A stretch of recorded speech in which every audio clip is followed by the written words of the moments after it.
Evan Mercer had always believed silence was a kind of armor, thin, fragile, but enough to hold back whatever threatened to overwhelm him. Yet as he stood in the dim hallway of his family home, listening to Caleb Rourke's footsteps approaching, he realized his armor was beginning to crack.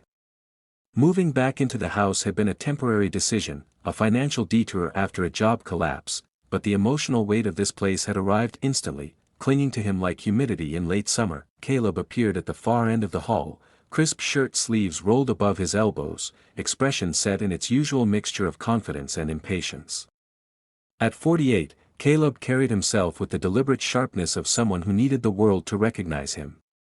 His presence was neither aggressive nor comforting, only dense, as if every room shifted beneath his mood. "You're up early," Caleb said, voice smooth but edged. "Planning something for the day?" Evan kept his shoulders relaxed. "Just heading out for coffee." "With who?" The question landed with the familiar weight of scrutiny.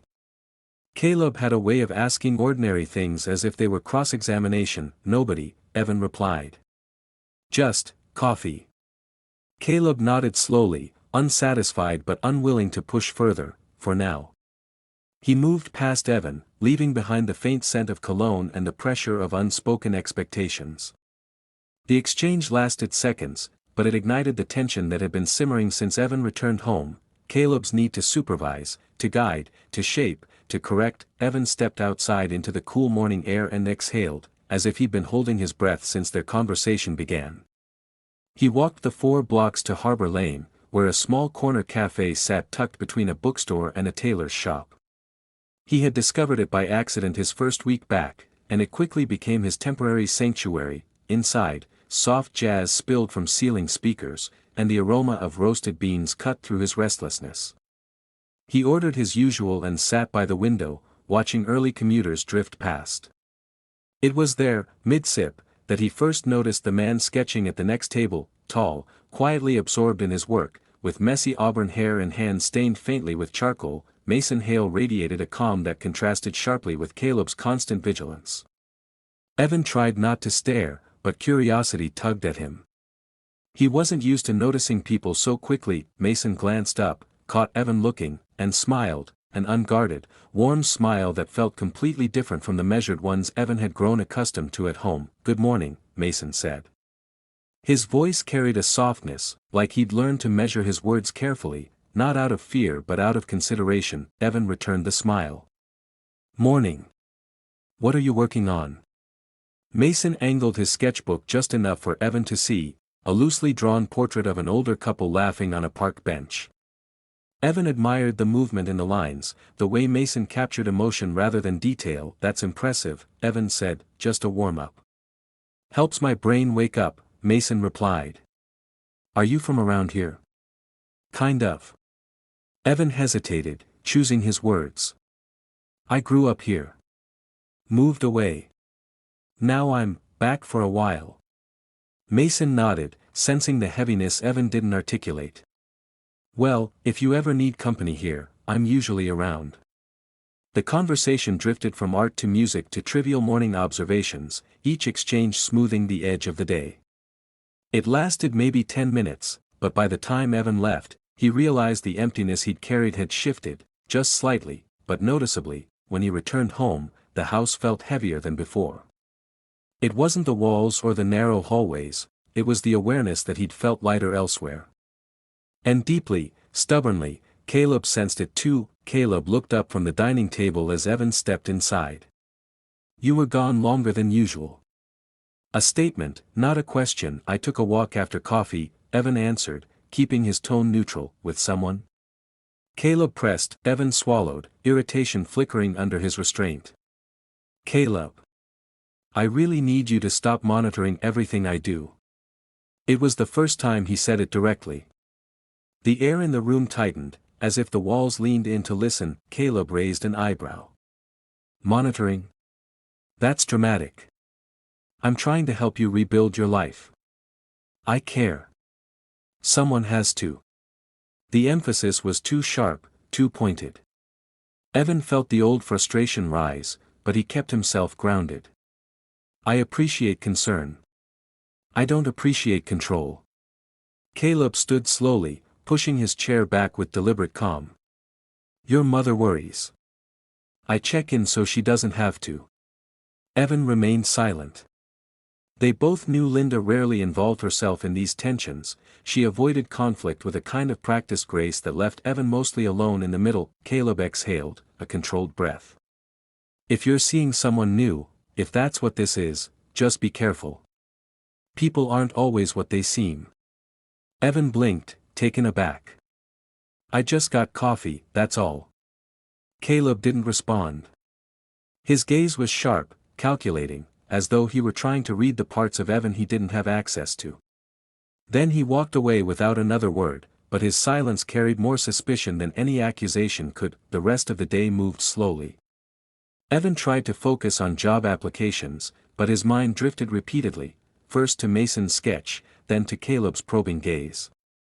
The contrast between them unsettled him in ways he couldn't fully name. That evening, as Evan stepped into his room to finally retreat into quiet, his phone buzzed. A message from an unknown number. Hey, it's Mason, from the cafe. If you're around tomorrow, I'd like to show you something I think you'll appreciate. No pressure. A small smile tugged at Evan's lips. The message felt gentle, unassuming, something refreshing in a house filled with tension that he typed back a simple sure. What time? Before he could settle into bed, a shadow crossed his doorway. Caleb stood there, expression unreadable. You're going out tomorrow? He asked. Evan froze. Caleb, please. I just want privacy. Caleb didn't budge. I'm not stopping you. I just think you should be careful about who you trust. There it was again, that same note of implication, as if Caleb sensed too much yet understood too little. Evan drew a breath and met his gaze calmly. I'll be fine. And he would be. At least, he hoped so. As the door closed, Evan felt something shift, subtle but significant. For the first time since returning home, he sensed the possibility of a life beyond these suffocating walls. But he also sensed something else. Caleb wasn't done asking questions, and the road ahead was about to twist in ways he hadn't imagined. The room went quiet, but suspense settled deeper, as if the story he hadn't meant to start was already unfolding without permission. The following morning began like any other, but everything felt slightly off, like the world had shifted a few inches to the left while I wasn't looking.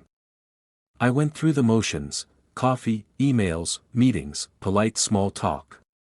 But every time Marcus walked past my desk, the air tightened around me. He seemed composed, maybe even more so than usual, but I noticed the small tells, the brief pauses before he spoke, the way his fingers drummed softly against the folder he held. It wasn't guilt, exactly. It was awareness. The same awareness that now lived between us, silent and alive. By afternoon, I had convinced myself it would fade. It had to. We hadn't crossed any visible lines, and people forget fleeting moments when they want to. I was sure Marcus wanted to, but then, as I packed my bag that evening, I heard his voice. Ethan, a minute. He stood by his office door, expression calm but eyes shadowed. I followed him in, closing the door behind me. The soft click sounded louder than it should have. He didn't sit behind his desk this time. Instead, he leaned against it, arms folded. I told Liam you helped me home that night, he said evenly. I thought he should know. My stomach tightened. That's good. You didn't have to, but honesty's always best. He nodded. Yeah. He asked what we talked about. I told him I barely remembered. Something inside me stung at that, though I wasn't sure why. Maybe because I remembered every word. Marcus continued quietly. He said he was glad I had someone to count on at work. Said you must be a good person. I didn't know what to say, so I just nodded. The silence stretched between us, heavy but not uncomfortable, just real. He sighed. I've been thinking a lot about that night, Ethan. About what I said. I was drunk, but not so drunk I didn't mean some of it. I met his gaze. You don't have to explain. It's not my place to. I do, he interrupted gently. Because it wasn't fair to you. He ran a hand through his hair, exhaling slowly. You didn't ask for any of that. And I don't want you carrying it like a secret. You've done nothing wrong. His voice was calm, but I could feel the weight behind it, the struggle to keep emotion contained. I wasn't hurt by it, I said quietly. If anything, I understood. His eyes softened. That's exactly what makes it harder. We stood there for a long moment, the low hum of the air conditioner filling the silence. He looked tired again, the same kind of tired I'd seen when he'd sat on his couch, talking about pretending through life. I'm trying to fix things, he said finally. With Liam. We've been distant. I don't want to lose him. The words landed with quiet finality. I nodded, throat tight. You shouldn't. He sounds like a good man. He is, Marcus said softly. And I've been a coward. I wanted to tell him he wasn't, but maybe he was right. We all were, sometimes. Afraid to ruin what we built, even when it stopped feeling like home. Marcus, I said, my voice steady, you don't owe me an apology for what you felt. People can't always control what they feel. Only what they do with it. He looked at me for a long time, expression unreadable. You're wiser than you should be at your age. I smiled faintly. I've had good teachers. A flicker of something, gratitude, sorrow, maybe both, crossed his face. Ethan, I think it'd be best if we kept things simpler between us. Professional. At least for a while. I'd expected it. Still, hearing it made something inside me sink, slow and heavy. That makes sense.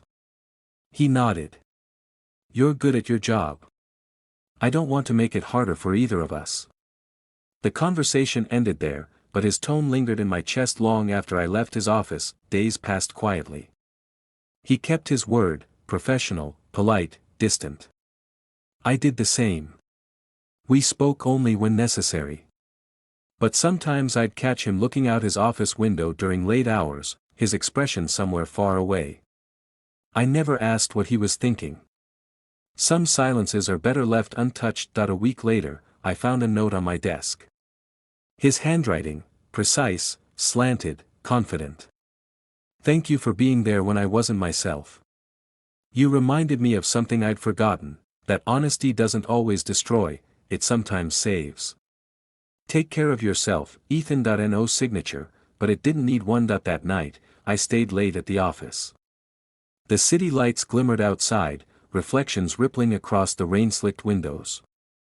For a moment, I imagined Marcus walking through the door again, tie loosened, asking if I ever got tired of being the reliable one.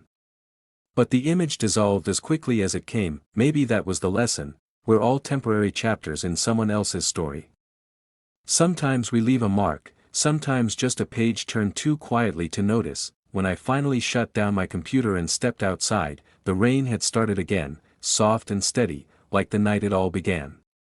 I walked without an umbrella, letting the water soak through my shirt. The air smelled of wet asphalt and something bittersweet I couldn't name. That I thought about Marcus and Liam, how they might be talking right now, maybe rebuilding what had cracked. I hoped they were. Despite everything, I wanted him to be happy. Somewhere deep down, I also knew I'd miss him, not the boss, not the man who apologized, but the version of him that existed only in those quiet, suspended moments. The one who had let himself be seen. By the time I reached my apartment, the rain had slowed. I poured a glass of water, stood by the window, and watched the city blur through streaks of moisture. It felt almost poetic, the same rain that had begun this strange, unspoken chapter was now washing it away. Maybe that was what closure really was, not forgetting, but learning to stop rewriting the same night in your head. That I picked up my phone, opened our last email thread, and hovered over his name for a moment. Then I closed it. Some stories don't need an ending, they just fade when they're ready. As I turned off the lights and lay in bed, I could still hear the soft echo of his voice, steady, tired, human. You reminded me of who I used to be. I wondered if he'd ever think of me when it rained again. I knew I would.